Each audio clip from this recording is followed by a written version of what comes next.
talk about this, the first book event that you're having, and it's in Houston. What are you feeling right now? So excited. I mean, it's just, first of all, I came to Houston when I was 16 years old.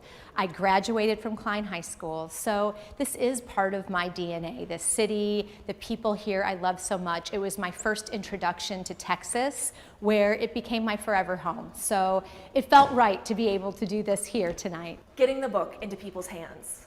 What kind of emotions are you going through knowing that today people will walk out and be able to read that book tonight? It's so exciting and scary at the same time because it was such a process. It's a very vulnerable book. I'm very open and honest within the book.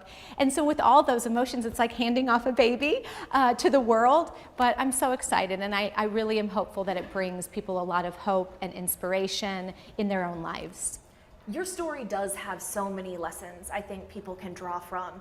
They may not all be universally applicable, but one I wanted to start with was understanding your focus and seeing opportunities, because I know you had the hat box. Yes. And instead of the hats flying off the shelves, it was the earrings.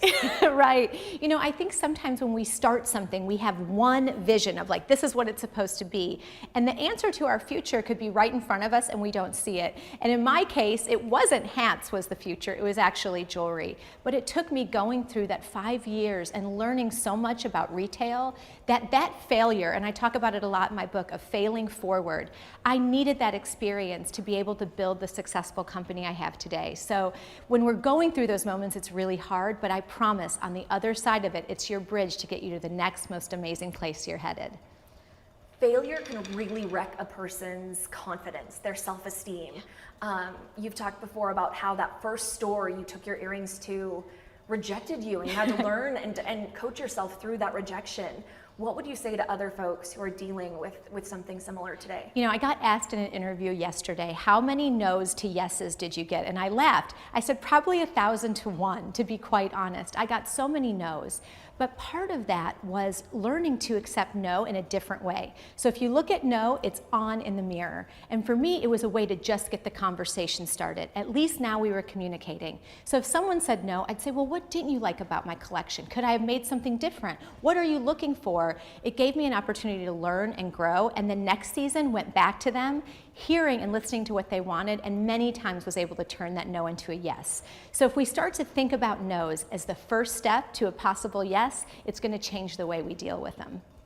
You also are looking from yeses from the people who believe in you, finding your champions. And I know you've had a few of those in your career, especially the gal who gave you the loan to really get going. Can you talk about how important having a support network like that is? I always say just keep people around you that see your light even when you may not see it. Because there's going to be times, there's peaks and there's valleys. And when you're going through those valleys, having a core group of friends, great mentors, and for me, my amazing Kendra Scott family, we're always there to help us reignite that light inside of us. And so it's incredibly, incredibly important. And I also think for so many people, just having the acknowledgement that someone believes in them.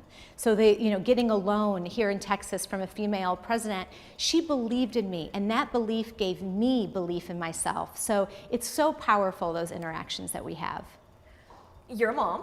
One thing that you've said in the past that really stuck with me is that just because you're a mom and you're working, that doesn't make you less than. Like, you're so much more. I'm a mom first. Before I was a founder of a company and CEO and designer, I'm a mom.